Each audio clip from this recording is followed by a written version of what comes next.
Hating gabi ng Oktubre 2014. Sa loob ng dormitoryo ng isang kilalang unibersidad sa Maynila, nanginginig si Beverly De Asis, 20 anyos, habang nakatitig sa cellphone. Isang mensahe ang kakarating lang. Ipinadala ng isang kakilala at ito ay ang kanyang larawan. Maselan, hubo at kinuna ng palihim na wala ang kanyang pahintulot. Ang mga kamay ni Beverly ay halos hindi makagalaw. Iniisip niya kung ano ang kahihinatnan ng kanyang buhay sa pagkakataong kumalat ang larawan. Hindi niya ito matanggap at noon di binalot ng takot ang buo niyang pagkatao. Ilang buwan bago nito, nagsimula ang lahat sa loob ng classroom ni Professor Ferdinand Bernardino, 42 anyos, isang kilalang guro sa Departamento ng Psychology. Sa universidad, kilala siya bilang mahigpit, matalino at respetado ng mga estudyante. Ngunit sa likod ng lahat ng ito ay isang lihim ng pagkataong hindi niya ipinapakita sa lahat. Si Beverly, consistent Dean's Lister, isa sa mga pinakamahusay sa klase. Ngunit isang araw, nakatanggap siya ng mababang marka sa subject ni Professor Bernardino. Isang bagsak na grade dahil sa isang requirement na nahirapan siyang tapusin sa takdang panahon. Sa palagay niya ay sinadya ng propesor na magtakda ng maagang schedule para siya ay gipitin at hindi maipasa ang kanyang output. Gayunpaman, estudyante lamang siya at wala pa siyang patunay sa kutob na ito. Kanyang nilapitan ang propesor ngunit sinabihan siya nitong nanganganib ang kanyang tsansa na ma-maintain ang pagiging Dean's Lister at malabo umanong graduate ng may honors dahil sa pagkabagsak sa subject. Sa narinig niyang ito, nagmakaawa si Beverly ngunit hindi natinag ang propesor, sa halip nag-alok ito ng isang bagay at tanging paraan para pumasa ang dalaga. Kinagabihan, nakatanggap siya ng mensahe mula kay Bernardino. Paanyaya sa isang maikling pag-uusap sa isang cafe malapit sa Cubao. Sa takot na bumagsak, pumunta siya. Ngunit matapos ang ilang oras ng usapan, natagpuan niya ang sarili sa loob ng isang motel. Pinangakuan na makakalusot sa klase kung susunod sa kagustuhan ng propesor. Kahit labag sa loob ay hindi niya nagawang tumanggi. Tanging takot at pagkailang ang kanyang naramdaman ng mga oras na iyon. Sa isip ni Beverly, yon ay isang gabi ng sakripisyo para makapagtapos, para hindi masayang ang pagod ng kanyang ate Evangeline na isang OFW nurse sa UAE na nagpapaaral sa kanya. Ngunit hindi iyon nagtapos sa isang gabi. Mula noon, nagsimula na ang pagkakulong ni Beverly sa ilalim ng isang sistemang hindi niya kayang labanan. Sa bawat exam, sa bawat grading period, may kapalit na hinihingi ang propesor na naging guro niya sa ilan pang mga asignatura. At sa bawat pagtanggi, may bantang hindi siya makakagraduate. Walang nakakaalam. Sa klase, patuloy siyang nakangiti.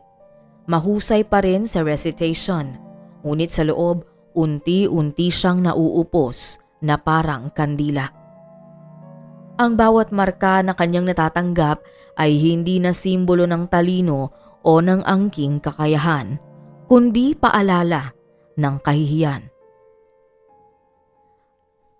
At nung gabing yun, habang tinitingnan niya ang larawan sa kanyang cellphone, alam niyang tuluyan ng gumuho ang kanyang dignidad. Binalikan ni Beverly sa kanyang alaala ang lahat. Umaasang makahanap ng paraan upang malusutan ang gusot na kinakaharap. Pagkalipas ng unang gabi sa Cubao, nagsimula ang paulit-ulit na bangungot ni Beverly De Asis. Tuwing malapit ang finals, pinapatawag siya sa opisina ni Bernardino. Madalas ay tuwing hapon pagkatapos ng klase, kung kailan wala ng ibang guro o estudyante. Noong una, sinubukan niyang tumanggi.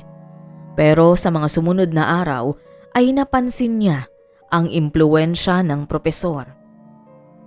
Sa registrar ay napag-alaman niyang nakapending ang ilan sa kanyang mga grado na naging dahilan upang lalo siyang malugmok. Hindi niya ito ipinagbigay alam sa iba at matapang niyang hinarap.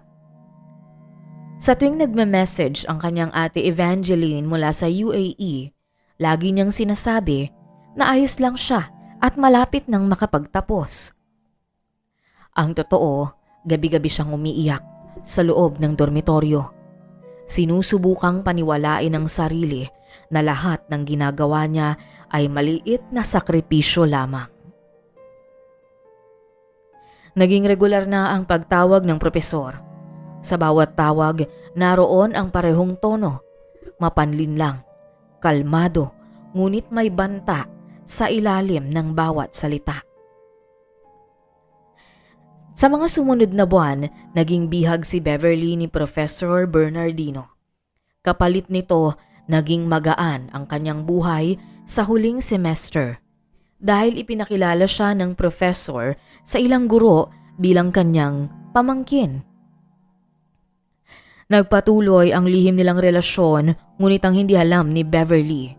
Sa bawat pagkakataong magkikita sila, palihim siyang kinukunan ng larawan ni Bernardino gamit ang cellphone. Mga larawang kalaunay magiging sandata pala ng pananakot.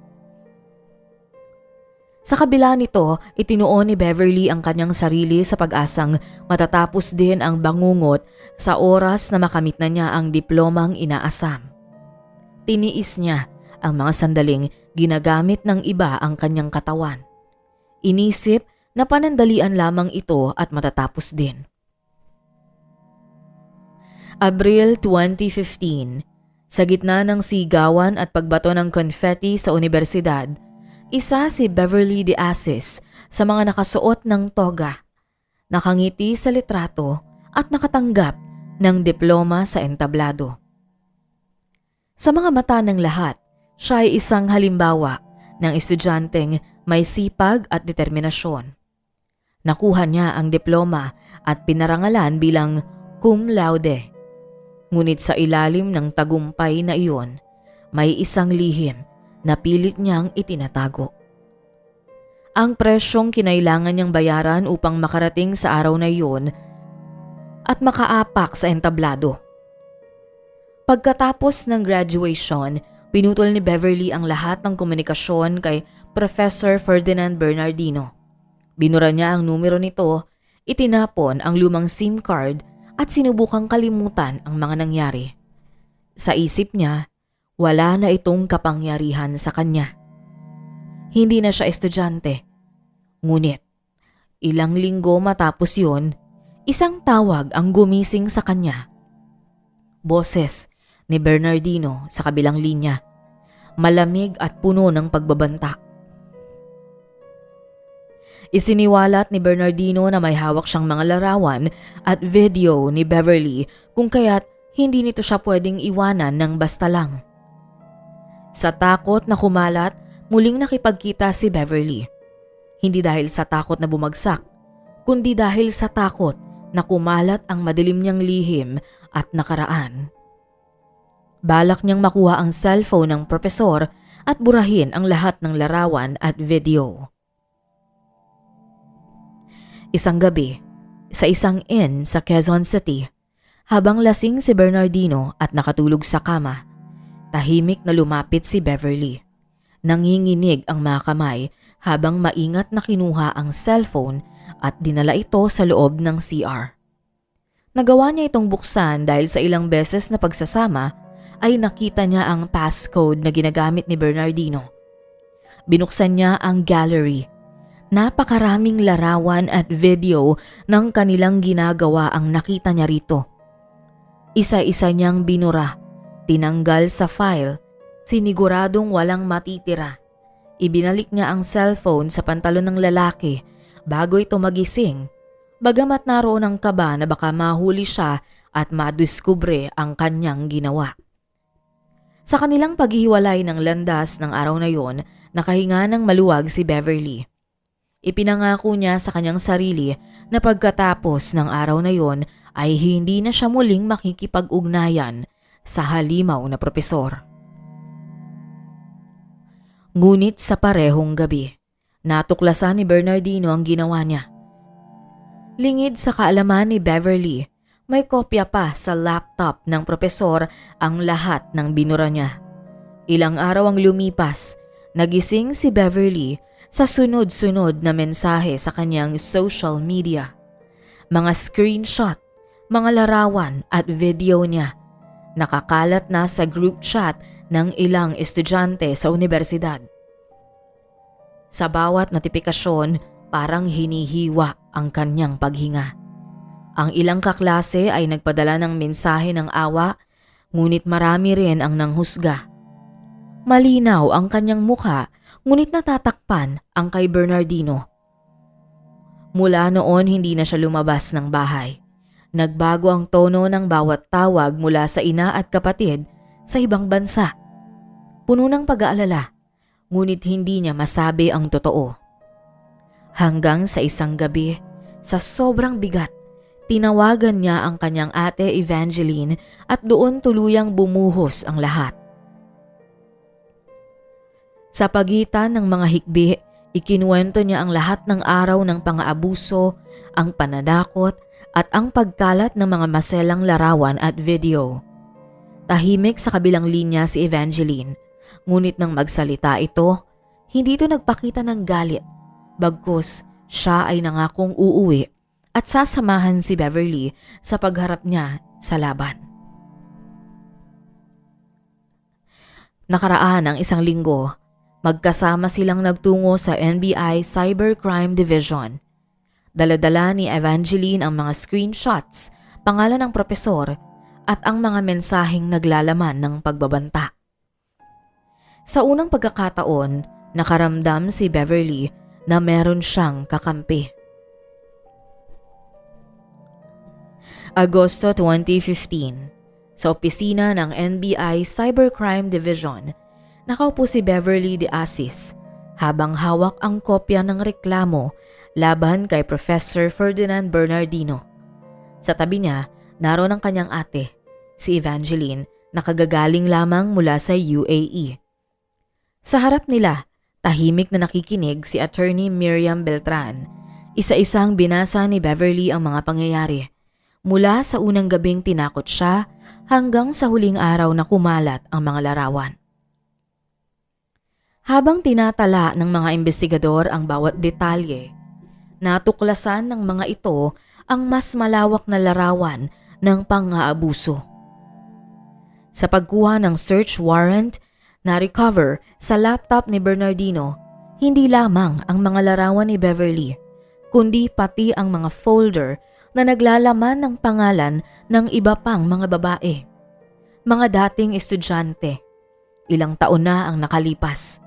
Mga ilan pang mensaheng nagpapakita ng parehong pattern, pangingikil, pananakot at pananamantala sa kapangyarihan.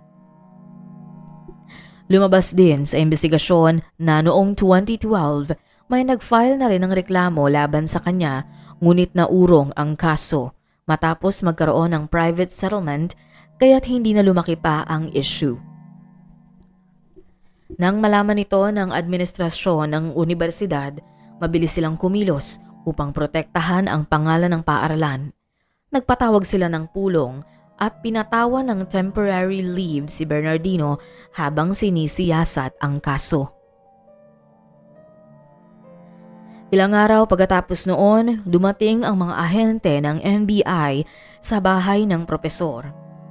Sa harap ng kanyang asawa at mga anak, sinilbihan siya ng warrant of arrest para sa paglabag sa RA 9995, Anti-Photo and Video Voyeurism Act, RA 9262, Violence Against Women and Their Children Act, at grave coercion. Hindi man nagsalita, halata sa mukha ni Bernardino ang pagkabigla. Ang kumpiyansa ng isang lalaking sanay magtago sa likod ng uniforme ng guro, ngayon ay nabasag ng batas. Oktubre 2016, sa loob ng Regional Trial Court ng Maynila, nakaupo si Beverly De Asis sa witness stand. Mahigpit ang hawak sa papel ng kanyang affidavit.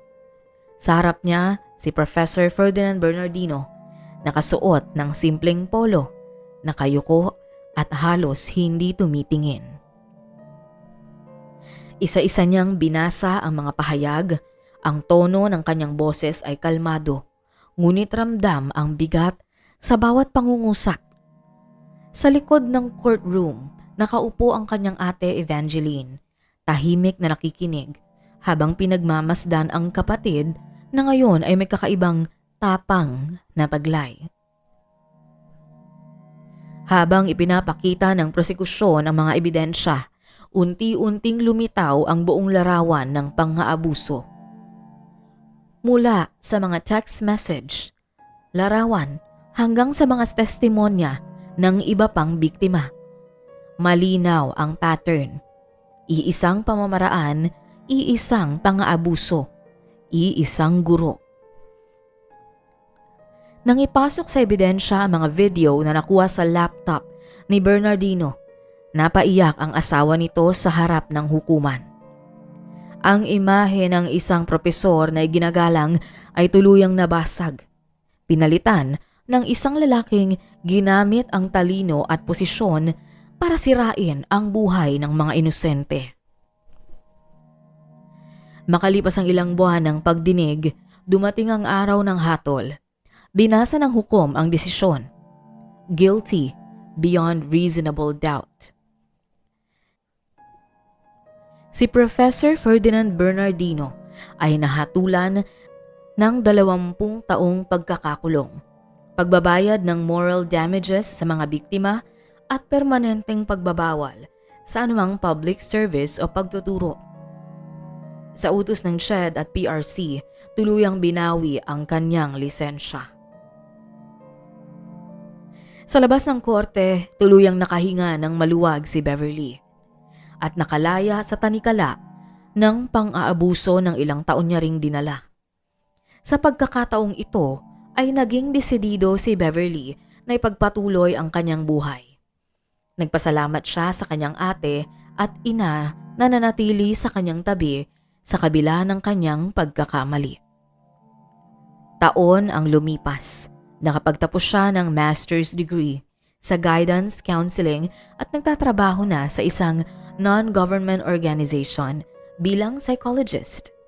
Sa wakas, nabawi ni Beverly ang kanyang dangal at sa kasalukuyan, ginagamit niya ang sariling karanasan upang magbigay ng inspirasyon at tapang sa mga kababaihang dumaranas ng kapareho niya ng pinagdaanan.